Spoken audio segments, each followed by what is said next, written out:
Hello ಗೆಳೆಯರಿ, ಎಲ್ಲರಿಗೂ welcome back to our channel. ಇವತ್ತಿನ ಈ ಒಂದು ವಿಡಿಯೋದಲ್ಲಿ ನಾವು ಜುಲೈ 17ರ ಕರೆಂಟ್ ಅಫೇರ್ಸ್ ಬಗ್ಗೆ ಸಂಬಂಧಿಸಿದಂಥ ಮಾಹಿತಿ ನೋಡೋಣ. ನಾನು ದಿನನಿತ್ಯ ಪ್ರಜಾವಾಣಿ, ವಿಜಯವಾಣಿ, ದ ಹಿಂದೂ ಪತ್ರಿಕೆಯಲ್ಲಿ ಕಂಡುಬರುವಂಥ ಪ್ರಮುಖ ಒಂದು ನ್ಯೂಸ್ಗಳ ಬಗ್ಗೆ ಹೇಳ್ತಿರ್ತೀನಿ. ಎಲ್ಲರೂ ತಪ್ಪದೇ ನೋಡಿಕೊಳ್ಳಿ. ಹಾಗಾದರೆ ಬನ್ನಿ ಇವತ್ತಿನ ಒಂದು ವಿಡಿಯೋನ ಸ್ಟಾರ್ಟ್ ಮಾಡೋಣ. ಇತ್ತೀಚೆಗೆ ಯಾರನ್ನು ರಾಜ್ಯ ಚುನಾವಣಾ ಆಯೋಗದ ಅಧ್ಯಕ್ಷರನ್ನಾಗಿ ನೇಮಕ ಮಾಡಲಾಗಿದೆ? ಇದಕ್ಕೆ ಸರಿಯಾದ ಉತ್ತರ ಆಪ್ಷನ್ ಸಿ 1 ನೋಡಿ. ಅಂದರೆ ವಿ ಅನ್ಬು ಕುಮಾರ್ ಅಂತ ಕೂಡ ನಾವು ಹೇಳಬಹುದು. ನ್ಯೂಸಲ್ಲಿ ಕೊಟ್ಟಿದೆ ನೋಡಿ. ಅನ್ಬು ಕುಮಾರ್ ಅವರಿಗೆ ರಾಜ್ಯ ಮುಖ್ಯ ಚುನಾವಣಾಧಿಕಾರಿಯಾಗಿ ನೇಮಕ ಮಾಡಲಾಗಿದೆ. ಇದರ ಬಗ್ಗೆ ಒಂದು ಮಾಹಿತಿಯನ್ನು ನೋಡೋದಾದರೆ, ಹಿರಿಯ IAS ಅಧಿಕಾರಿಯಾಗಿರುವ ವಿ ಅನ್ಬು ಕುಮಾರ್ ಅವರು ಮುಖ್ಯ ಚುನಾವಣಾಧಿಕಾರಿಯಾಗಿ ನೇಮಕ ಮಾಡಲಾಗಿದೆ ನೋಡಿ. ಇವರಿಗೆ ವಸತಿ ಇಲಾಖೆ ಕಾರ್ಯದರ್ಶಿಯಾಗಿದ್ದ ಅಬು ಕುಮಾರ್ ಅವರು ರಾಜ್ಯ ಸೇವೆಯಿಂದ ಬಿಡುಗಡೆ ಮಾಡಿ ಕೇಂದ್ರ ಸೇವೆಗೆ ಕಳುಹಿಸಲಾಗಿದ್ದು, ರಾಜ್ಯ ಮುಖ್ಯ ಚುನಾವಣಾಧಿಕಾರಿಯಾಗಿ ನೇಮಕ ಮಾಡಲಾಗಿದೆ. ಈಗ ಯಾರಿಗೆ? ವಿ ಅನ್ಬು ಕುಮಾರ್ ಅವರಿಗೆ. ಈಗ ನಾವು ರಾಜ್ಯ ಚುನಾವಣಾ ಆಯೋಗದ ಬಗ್ಗೆ ಮಾಹಿತಿ ನೋಡೋಣ. ನ್ಯೂಸಲ್ಲಿ ಏನು ಕೊಟ್ಟಿತ್ತು? ರಾಜ್ಯ ಚುನಾವಣಾ ಆಯೋಗದ ಮುಖ್ಯ ಕಾರ್ಯದರ್ಶಿ ಯಾರಾಗಿದ್ದರು ಅಂತ ಕೊಟ್ಟಿತ್ತು. ಯಾರಾಗಿದ್ದಾರೆ? ವಿ ಅನ್ಬು ಕುಮಾರ್ ಅವರು ಈ ಒಂದು ರಾಜ್ಯ ಮುಖ್ಯ ಚುನಾವಣಾಧಿಕಾರಿಯಾಗಿ ನೇಮಕಗೊಂಡಿದ್ದಾರೆ. ನಾವೇನು ಮಾಡೋಣ, ಇದರ ಒಳ ಮಾಹಿತಿಯನ್ನು ಪಡೆದುಕೊಳ್ಳಬೇಕು. ಅಂದರೆ ಎಲ್ಲ ರೀತಿಯ ದೃಷ್ಟಿಯಿಂದ ನೋಡುವ ಮೂಲಕ 360 ಡಿಗ್ರಿ ಅಂತ ಹೇಳ್ಬೋದು ನಾವು. ಆ ರೀತಿಯಲ್ಲಿ ನಾವು ನ್ಯೂಸನ್ನು ನೋಡ್ಕೊಂಡ್ರೆ ನಾವು ಎಕ್ಸಾಮಲ್ಲಿ ಪಾಸಾಗೋದು ಸ್ವಲ್ಪ ಸುಲಭವಾದಂಥ ಧೈರ್ಯ ಆಗ್ತದೆ ಅಂತ ಹೇಳ್ತೀನಿ. ಈಗ ನಾವು ರಾಜ್ಯ ಚುನಾವಣಾ ಆಯೋಗದ ಬಗ್ಗೆ ಮಾಹಿತಿಯನ್ನು ನೋಡೋಣ. ಈ ರಾಜ್ಯ ಚುನಾವಣಾ ಆಯೋಗವು ಒಂದು ಸಂವಿಧಾನಿಕ ಸಂಸ್ಥೆ ಇದೆ ನೋಡಿ. ಅಂದರೆ ಇದೊಂದು ರಾಜ್ಯ ಚುನಾವಣಾ ಆಯೋಗ ಸಂವಿಧಾನದ ಸಂಸ್ಥೆಯಾಗಿದೆ. ಅದು ಭಾರತ ಸಂವಿಧಾನದ 73 ಹಾಗೂ 74ನೇ ತಿದ್ದುಪಡಿಗಳ ಅನ್ವಯ ರಾಜ್ಯದಲ್ಲಿನ ನಗರ ಮತ್ತು ಗ್ರಾಮೀಣ ಸ್ಥಳೀಯ ಸಂಸ್ಥೆಗಳ ಚುನಾವಣೆಗಳನ್ನು ನಡೆಸುವ ಸಲುವಾಗಿ 26/5/1993 ಅಸ್ತಿತ್ವಕ್ಕೆ ಬಂದಿರುತ್ತದೆ. ಯಾವಾಗ? 1993 26/5ನೇ ತಿಂಗಳಲ್ಲಿ ಏನು ಮಾಡ್ತಾರೆ ಅಂದರೆ, ಈ ಒಂದು ರಾಜ್ಯದಲ್ಲಿರುವಂಥ ನಗರ, ಗ್ರಾಮೀಣ, ಸ್ಥಳೀಯ ಸಂಸ್ಥೆಗಳ ಚುನಾವಣೆ ನಡೆಸಬೇಕಂತ ಈ ಒಂದು ರಾಜ್ಯ ಚುನಾವಣಾ ಆಯೋಗವನ್ನು ಅಸ್ತಿತ್ವಕ್ಕೆ ತರ್ತಾರೆ 1993ರಲ್ಲಿ ನೋಡಿ.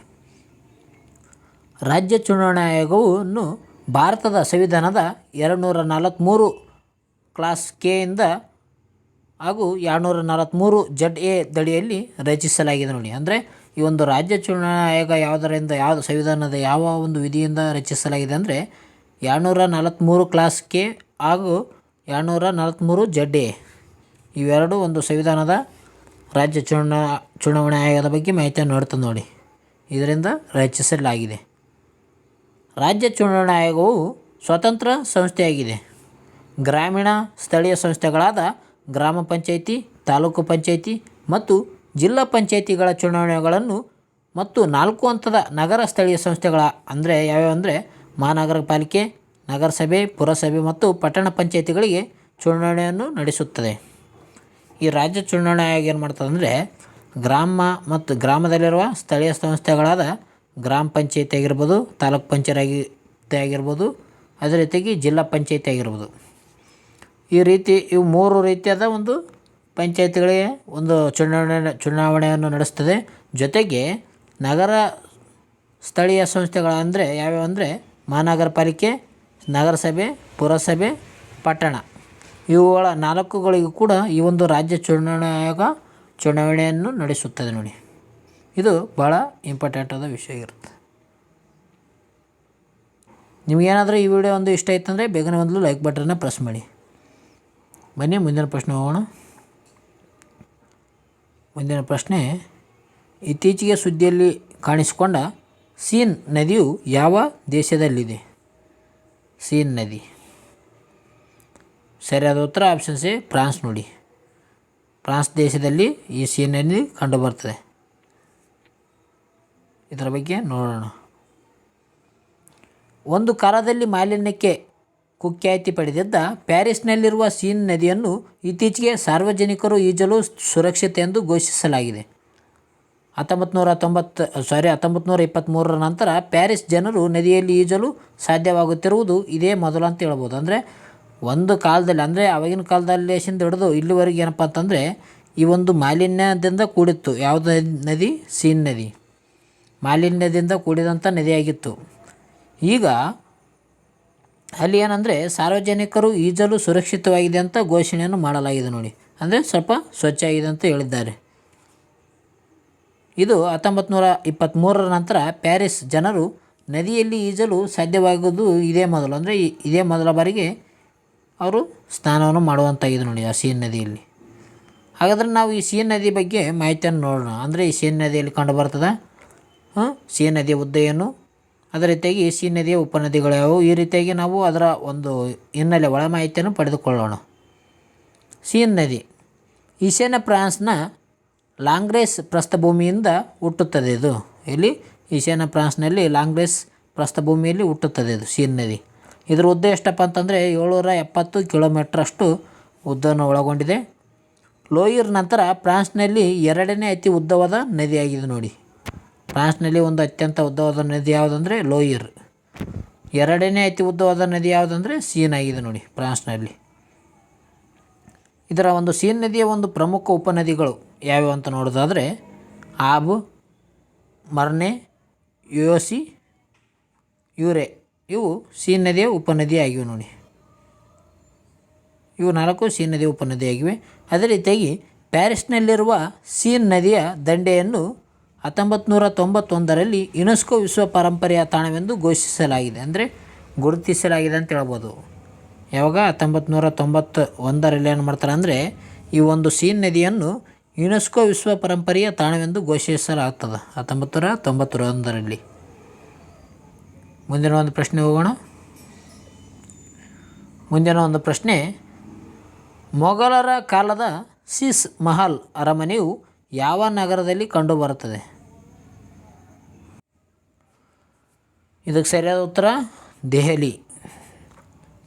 ಮೊಘಲರ ಕಾಲದ ಶೀಶ್ ಮಹಲನ್ನು ಈಗೇನು ಮಾಡ್ತಿದ್ದಾರೆ ಅಂದರೆ ಇದನ್ನು ಪುನಃ ಅಭಿವೃದ್ಧಿ ಮಾಡುತ್ತಿದ್ದಾರೆ. ಇದು ಎಲ್ಲಿ ಕಂಡುಬರ್ತದೆ? ದೆಹಲಿಯಲ್ಲಿ ಕಂಡುಬರುತ್ತದೆ ನೋಡಿ. ಇದರ ಬಗ್ಗೆ ಮಾಹಿತಿ ನೋಡೋದಾದರೆ ಮೊಘಲ್ ಯುಗದ ಶೀಶ್ ಮಹಲ್ ಅರಮನೆಯನ್ನು ಕೇಂದ್ರ ಸಂಸ್ಕೃತಿ ಮತ್ತು ಪ್ರವಾಸೋದ್ಯಮ ಸಚಿವರು ಪುನಃಸ್ಥಾಪಿಸಿ ಅನಾವರಣಗೊಳಿಸಿದರು. ಇದನ್ನು ಏನು ಮಾಡ್ತಿದ್ದಾರೆ ಅಂದರೆ ಮತ್ತು ಮರು ಅಭಿವೃದ್ಧಿ ಮಾಡ್ತಾ ಇದ್ದಾರೆ. ಯಾವುದು? ಶೀಶ್ ಮಹಲನ್ನು. ಈಗ ಈ ಶೀಶ್ ಮಹಲ್ ಬಗ್ಗೆ ನಾವು ತಿಳಿದುಕೊಳ್ಳೋಣ. ಈ ಶೀಶ್ ಮಹಲ್ ಏನಪ್ಪ ಅಂತಂದರೆ ಇದು ಉತ್ತರ ದೆಹಲಿಯಲ್ಲಿ ಶಾಲಿಮರ್ನ ಬಾಗ್ನಲ್ಲಿದೆ. ಶಾಲಿಮರ್ ಬಾಗ್ನಲ್ಲಿ ಇದು ಕಂಡುಬರುತ್ತೆ ನೋಡಿ. ಯಾವುದು? ಶೀಶ್ ಮಹಲ್. ಇದನ್ನು 1653ರಲ್ಲಿ ಚಕ್ರವರ್ತಿ ಶಹಜಾನ್ನ ಅವರ ಪತ್ನಿಯಾಗಿರುವಂಥ ಹಿಜುನ್ ನೀಶಾ ಬೇಗಮ್ ಅವರು ನಿರ್ಮಾಣ ಮಾಡ್ತಾರೆ. 1653ರಲ್ಲಿ ಏನು ಮಾಡ್ತಾರೆ ಅಂದರೆ ಶಹಜಾನ್ನ ಒಂದು ಪತ್ನಿಯಾಗಿರುವಂಥ ಹಿಜುನ್ ನೀಶಾ ಬೇಗಮ್ ಅವರು ಇದನ್ನು ನಿರ್ಮಾಣ ಮಾಡುತ್ತಾರೆ ಶೀಶ್ ಮಹಲನ್ನು. 1658ರಲ್ಲಿ ಔರಂಗಜೇಬನ ಮೊದಲ ಪಟ್ಟಾಭಿಷೇಕದ ಸ್ಥಳವಾಗಿ ಶೀಶ್ ಮಹಲ್ ಐತಿಹಾಸಿಕ ಮಹತ್ವವನ್ನು ಹೊಂದಿದೆ. 1658ರದಾಗ ಏನು ಮಾಡ್ತಾರೆ ಅಂದರೆ ಈ ಒಂದು ಔರಂಗಜೇಬನ ಪಟ್ಟಾಭಿಷೇಕವನ್ನು ಈ ಶೀಶ್ ಮಹಲ್ನಲ್ಲಿ ನಡೆಸಲಾಗುತ್ತದೆ. ಅದರಿಂದ ಏನಪ್ಪ ಅಂತಂದರೆ ಈ ಶೀಶ್ ಮಹಲ್ ಐತಿಹಾಸಿಕ ಒಂದು ಮಹತ್ವವನ್ನು ಪಡೆದಂಥ ಒಂದು ಕೋಟೆಯಾಗಿದೆ ಅಂತ ಹೇಳ್ಬೋದು, ಅರಮನೆಯಾಗಿದೆ ಶೀಶ್ ಮಹಲ್. ಇದೆಲ್ಲಿ ಕಂಡುಬರ್ತದೆ? ದೆಹಲಿಯಲ್ಲಿ ಕಂಡುಬರ್ತದೆ ನೋಡಿ. ಮುಂದಿನ ಒಂದು ಪ್ರಶ್ನೆ ಹೋಗೋಣ. ಮುಂದಿನ ಒಂದು ಪ್ರಶ್ನೆ, ಇತ್ತೀಚೆಗೆ ಹೊಸ ಅಭಿವೃದ್ಧಿ ಬ್ಯಾಂಕ್ ಅಂದರೆ NDB ಅಂತ ಹೇಳ್ಬೋದು, ನ್ಯಾಷನಲ್ ಡೆವಲಪ್ಮೆಂಟ್ ಬ್ಯಾಂಕ್ ಸೇರಿಕೊಂಡ ದೇಶಗಳು ಯಾವ್ಯಾವು? ಅಂದರೆ ನ್ಯಾಷನಲ್ ಡೆವಲಪ್ಮೆಂಟ್ ಬ್ಯಾಂಕ್ಗೆ ಸೇರಿಕೊಂಡ ದೇಶಗಳು ಯಾವ್ಯಾವು ಅಂತ ಪ್ರಶ್ನೆ ಕೇಳಲಾಗಿದೆ ಇತ್ತೀಚೆಗೆ. ಇದನ್ನು ನ್ಯಾಷನಲ್ ಅಲ್ಲ, ನ್ಯೂ ಡೆವಲಪ್ಮೆಂಟ್ ಬ್ಯಾಂಕ್ ನೋಡಿ. ಅದು ನ್ಯೂ ಡೆವಲಪ್ಮೆಂಟ್ ಬ್ಯಾಂಕ್ ಹೊಸ ಅಭಿವೃದ್ಧಿ ಬ್ಯಾಂಕ್ಗೆ ಸೇರಿಕೊಂಡ ದೇಶಗಳು ಯಾವುವು ಅಂತ ಪ್ರಶ್ನೆ ಕೇಳಲಾಗಿದೆ. ಇದಕ್ಕೆ ಸರಿಯಾದ ಉತ್ತರ ಆಪ್ಷನ್ಸ್ 4 ನೋಡಿ. ಅಂದರೆ 2, 3 ಉಜ್ಬೇಕಿಸ್ತಾನ್ ಮತ್ತು ಕೊಲಂಬಿಯಾ ಈ 2 ದೇಶಗಳು ಏನು ಮಾಡಿದ್ದಾವೆ ಅಂದರೆ ಈಗ ನ್ಯೂ ಡೆವಲಪ್ಮೆಂಟ್ ಬ್ಯಾಂಕ್ಗೆ ಸೇರಿಕೊಂಡಿರುವಂಥ ರಾಷ್ಟ್ರಗಳಾಗಿದ್ದಾವೆ. ಈ ನ್ಯೂ ಡೆವಲಪ್ಮೆಂಟ್ ಬ್ಯಾಂಕ್ನ ಒಂದು ರಚನೆ ಅಂದರೆ ಸ್ಥಾಪನೆ ಮಾಡಿದಂಥ ಯಾವುದೋ ಸಂಸ್ಥೆ ಅಂದರೆ ಅದು ಬ್ರಿಕ್ಸ್ ನೋಡಿ. ಬ್ರಿಕ್ಸ್ ಏನು ಮಾಡ್ತದೆ ಅಂದರೆ ಇದನ್ನು ಸ್ಥಾಪನೆ ಮಾಡುತ್ತದೆ. ಯಾವುದು? NDB bank, new development bank ಅಂತ ಹೇಳ್ಬೋದು. ಇದನ್ನು ಬ್ರಿಕ್ಸ್ ಸ್ಥಾಪನೆ ಮಾಡುತ್ತದೆ. ಬ್ರಿಕ್ಸ್ ಅಂದರೆ ಯಾವ್ಯಾವು? ಇದು B ಅಂದರೆ ಬ್ರೆಜಿಲ್, R ಅಂದರೆ ರಷ್ಯಾ, I ಅಂದರೆ ಇಂಡಿಯಾ, C ಅಂದರೆ ಚೀನಾ, S ಅಂದರೆ ಸೌತ್ ಆಫ್ರಿಕಾ. ಇದರ ಬಗ್ಗೆ ಒಂದು ಮಾಹಿತಿಯನ್ನು ನೋಡೋಣ. ಇತ್ತೀಚೆಗೆ ಕೊಲಂಬಿಯಾ ಮತ್ತು ಉಜ್ಬೇಕಿಸ್ತಾನ್ ಅಧಿಕೃತವಾಗಿ ಹೊಸ ಅಭಿವೃದ್ಧಿ ಬ್ಯಾಂಕ್ ಅಂದರೆ ನ್ಯೂ ಡೆವಲಪ್ಮೆಂಟ್ ಬ್ಯಾಂಕ್ಗೆ ಸೇರಿಕೊಂಡಿವೆ ಅಂತ ಹೇಳ್ತೀವಿ ನೋಡಿ. ಯಾವ್ಯಾವು? ಕೊಲಂಬಿಯಾ ಮತ್ತು ಉಜ್ಬೇಕಿಸ್ತಾನ್ ಈ ಎರಡು ದೇಶಗಳೇನಪ್ಪ ಅಂತಂದರೆ ಈ ಒಂದು ನ್ಯೂ ಡೆವಲಪ್ಮೆಂಟ್ಗೆ ಸೇರಿಕೊಂಡಿರುವಂಥ ರಾಷ್ಟ್ರಗಳಾಗಿದ್ದಾವೆ. ಇದರೊಂದಿಗೆ ಹೊಸ ಅಭಿವೃದ್ಧಿ ಬ್ಯಾಂಕ್ ಅಂದರೆ ನ್ಯೂ ಡೆವಲಪ್ಮೆಂಟ್ ಬ್ಯಾಂಕ್ಗೆ ಸದಸ್ಯ ರಾಷ್ಟ್ರಗಳ ಸಂಖ್ಯೆ ಎಷ್ಟಂದರೆ 11ಕ್ಕೆ ಏರಿಕೆಯಾಗಿದೆ. ಇವೆರಡು ಸೇರಿಗೆಯಿಂದ ಈ ಒಂದು ನ್ಯೂ ಡೆವಲಪ್ಮೆಂಟ್ ಬ್ಯಾಂಕ್ಗೆ 11 ರಾಷ್ಟ್ರಗಳು ಏರಿಕೆ ಕಂಡಂತಾಗಿದೆ ಅಂತ ಹೇಳ್ಬೋದು. 11ಕ್ಕೆ ಈಗ 9 ಇತ್ತು, ಈಗ 11 ಆಗಿದೆ ನೋಡಿ. ಈಗ ನಾವೇನಂದರೆ ಈ ಒಂದು ಹೊಸ ಅಭಿವೃದ್ಧಿ ಬ್ಯಾಂಕ್ ಬಗ್ಗೆ ಮಾಹಿತಿಯನ್ನು ನೋಡೋಣ. ನ್ಯೂ ಡೆವಲಪ್ಮೆಂಟ್ ಬ್ಯಾಂಕ್ ಅಂತ ಹೇಳ್ತೀವಿ ನಾವು, NDB.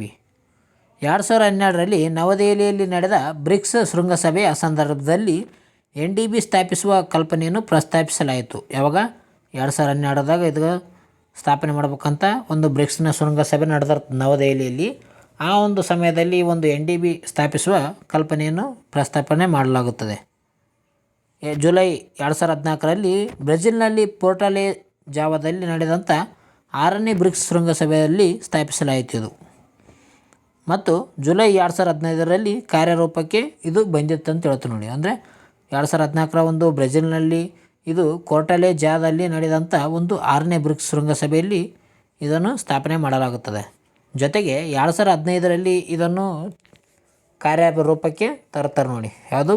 ಇದು ಒಂದು NDB ಬ್ಯಾಂಕನ್ನು. ಈ ಒಂದು ಸ್ಥಾಪಕ ರಾಷ್ಟ್ರಗಳು ಯಾವ್ಯಾವಪ್ಪ ಅಂತಂದರೆ ಬ್ರೆಜಿಲ್, ರಷ್ಯಾ, ಭಾರತ, ದಕ್ಷಿಣ ಆಫ್ರಿಕಾ ಮತ್ತು ಚೀನಾ ಆಗಿವೆ ನೋಡಿ. ಇವೆಲ್ಲ ಒಂದು ನ್ಯೂ ಡೆವಲಪ್ಮೆಂಟ್ ಬ್ಯಾಂಕ್ನ ಸ್ಥಾಪಕ ರಾಷ್ಟ್ರಗಳಾಗಿದ್ದಾವೆ. ಎಲ್ಲ ವಿಶ್ವಸಂಸ್ಥೆಯ ಸದಸ್ಯ ರಾಷ್ಟ್ರಗಳಿಗೆ ಸದಸ್ಯತ್ವ ಮುಕ್ತವಾಗಿದೆ. ಇದರಲ್ಲಿ ಬ್ರಿಕ್ಸ್ ದೇಶಗಳು ಮತ್ತು ಇತರೆ ಅಭಿವೃದ್ಧಿಶೀಲ ರಾಷ್ಟ್ರಗಳಲ್ಲಿ ಮೂಲಸೌಕರ್ಯ ಮತ್ತು ಸುಸ್ಥಿರ ಅಭಿವೃದ್ಧಿ ಯೋಜನೆಗಳಿಗೆ ಸಂಪನ್ಮೂಲಗಳನ್ನು ಸಜ್ಜುಗೊಳಿಸುವ ಗುರಿಯನ್ನು ಇದು ಹೊಂದಿದೆ. ಅದೇ ರೀತಿಯಾಗಿ ಈ ಒಂದು ನ್ಯೂ ಡೆವಲಪ್ಮೆಂಟ್ ಬ್ಯಾಂಕ್ನ ಒಂದು ಪ್ರಧಾನ ಕಚೇರಿಯಲ್ಲಿ ಕಂಡುಬರ್ತದಂದರೆ ಚೀನಾ ದೇಶದ ಶಾಂಘೈನಲ್ಲಿ ಇದರ ಒಂದು ಪ್ರಧಾನ ಕಚೇರಿ ಕಂಡುಬರ್ತದೆ. ಚೀನಾ ದೇಶದ ಶಾಂಘೈನಲ್ಲಿ ಕಂಡುಬರ್ತದೆ ನೋಡಿ. ದಕ್ಷಿಣ ಆಫ್ರಿಕಾ ಮತ್ತು ಬ್ರೆಜಿಲ್ನಲ್ಲಿ ಪ್ರಾದೇಶಿಕ ಕಚೇರಿಗಳನ್ನು ಇದು ಹೊಂದಿದೆ. ಯಾವುದು? ನ್ಯೂ ಡೆವಲಪ್ಮೆಂಟ್ ಬ್ಯಾಂಕ್ ಒಂದು ಪ್ರಾದೇಶಿಕ ಕಚೇರಿ ಯಾವ್ಯಾವ ರಾಷ್ಟ್ರಗಳಲ್ಲಿ ಹೊಂದಿದೆ ಅಂದರೆ ಬ್ರೆಜಿಲ್ ಮತ್ತು ದಕ್ಷಿಣ ಆಫ್ರಿಕಾದಲ್ಲಿ ಹೊಂದಿವೆ. ಬ್ರಿಕ್ಸ್ ಸದಸ್ಯ ರಾಷ್ಟ್ರಗಳು ಎಷ್ಟಿದಪ್ಪ ಅಂತಂದರೆ ಈ ಒಂದು ನ್ಯೂ ಡೆವಲಪ್ಮೆಂಟ್ ಬ್ಯಾಂಕ್ನ ಒಂದು ಸದಸ್ಯ ರಾಷ್ಟ್ರಗಳು ಎಷ್ಟಿದ್ದಾವೆ ಅಂತ ನೋಡೋಣ. ಅವು 11 ಇದ್ದಾವೆ. 11ರಲ್ಲಿ ಯಾವ್ಯಾವು ಅಂದರೆ ಭಾರತ, ಬ್ರೆಜಿಲ್, ರಷ್ಯಾ, ಚೀನಾ, ದಕ್ಷಿಣ Africa, Bangladesh, UAE, Egypt, Algeria ಮತ್ತು ಕೊಲಂಬಿಯಾ ಮತ್ತು ಉಜ್ಬೇಕಿಸ್ತಾನ್. ಎಷ್ಟದು? 11 ಆದವು ಅಂತ ಅನ್ಕೊತೀನಿ. ಇವು 11 ದೇಶಗಳೇನಪ್ಪ ಅಂತಂದರೆ ಈ ಒಂದು NDB ನ್ಯೂ ಡೆವಲಪ್ಮೆಂಟ್ ಬ್ಯಾಂಕ್ನ ಒಂದು ಸದಸ್ಯ ರಾಷ್ಟ್ರಗಳಿದ್ದಾವೆ ನೋಡಿ. ಮುಂದಿನ ಒಂದು ಪ್ರಶ್ನೆ ಹೋಗೋಣ. ಮುಂದಿನ ಒಂದು ಪ್ರಶ್ನೆ, ಭಾರತದ ಮೊದಲ ರಾಷ್ಟ್ರೀಯ ಮಟ್ಟದ ಸಹಕಾರಿ ವಿಶ್ವವಿದ್ಯಾಲಯವನ್ನು ಯಾವ ರಾಜ್ಯದಲ್ಲಿ ಸ್ಥಾಪಿಸಲಾಗುತ್ತಿದೆ? ಇದಕ್ಕೆ ಸರಿಯಾದ ಉತ್ತರ ಆಪ್ಷನ್ಸ್ 3 ನೋಡಿ. ಗುಜರಾತ್ ರಾಜ್ಯದಲ್ಲಿ ಸಹಕಾರಿ ವಿಶ್ವವಿದ್ಯಾಲಯ ನಿರ್ಮಾಣ ಮಾಡಲಾಗುತ್ತಿದೆ. ಇದರ ಬಗ್ಗೆ ನೋಡೋದಾದರೆ ಗುಜರಾತ್ನ ಆನಂದ್ನಲ್ಲಿ ಭಾರತದ ಮೊದಲ ರಾಷ್ಟ್ರೀಯ ಮಟ್ಟದ ಸಹಕಾರಿ ವಿಶ್ವವಿದ್ಯಾಲಯ ಅಂದರೆ ತ್ರಿಭುವನ ಸಹಕಾರಿ ವಿಶ್ವವಿದ್ಯಾಲಯವನ್ನು ಕೇಂದ್ರ ಸರ್ಕಾರ ಸಚಿವರು ಅಡಿಪಾಯ ಹಾಕಿದ್ದರು. ತ್ರಿಭುವನ ಸಹಕಾರಿ ವಿಶ್ವವಿದ್ಯಾಲಯ ಎಲ್ಲಿದೆ? ಗುಜರಾತ್ನಲ್ಲಿ ಇದನ್ನು ಸ್ಥಾಪನೆ ಮಾಡಲಾಗುತ್ತಿದೆ. ಈ ಒಂದು ಸಹಕಾರಿ ಸಂಘಗಳ ಬಗ್ಗೆ ನೋಡೋದಾದರೆ ಸಾಮಾನ್ಯ ಆರ್ಥಿಕ, ಸಾಮಾಜಿಕ ಅಥವಾ ಸಾಂಸ್ಕೃತಿಕ ಗುರಿಗಳನ್ನು ಸಾಧಿಸಲು ಒಗ್ಗೂಡುವ ವ್ಯಕ್ತಿಗಳ ಸ್ವಯಂ ಪ್ರೇರಿತ ಸಂಘವಾಗಿದೆ ನೋಡಿ. ಇದೊಂದು ಅವರ ಆರ್ಥಿಕ ಆಗಿರ್ಬೋದು ಅಥವಾ ಸಾಮಾಜಿಕ ಮತ್ತು ಸಾಂಸ್ಕೃತಿಕ ಗುರಿಗಳನ್ನು ಸಾಧಿಸಲು ಇದೊಂದು ಒಗ್ಗೂಡುವ ವ್ಯಕ್ತಿಗಳ ಒಂದು ಸ್ವಯಂ ಪ್ರೇರಿತ ಸಂಘವನ್ನು ಇದು ಸಹಕಾರಿ ಸಂಘ ಅಂತ ಕರೀತಾರೆ. ಇದರಲ್ಲಿ ಒಬ್ಬ ಸದಸ್ಯನು ಒಂದು ಮತವನ್ನು ಹೊಂದಿರುತ್ತಾನೆ. ಒಬ್ಬ ಸದಸ್ಯನಂದರೆ ಒಂದೇ ಮತವನ್ನು ಹೊಂದಿರುತ್ತಾನೆ ನೋಡಿ ಈ ಒಂದು ಬ್ಯಾಂಕ್ನಲ್ಲಿ. ಓಕೆ, ಮುಂದಿನ ಒಂದು ಪ್ರಶ್ನೆ ಹೋಗೋಣ. ಮುಂದಿನ ಒಂದು ಪ್ರಶ್ನೆ ಇದು ಕೂಡ ಭಾಳ ಇಂಪಾರ್ಟೆಂಟ್ ಆಗುತ್ತದೆ ಅಂತ ಹೇಳ್ತೀನಿ ನೋಡಿ. 3 ಸ್ಟಾರ್ ಕೊಡ್ತೀನಿ ಇದು ಕ್ವಶನ್.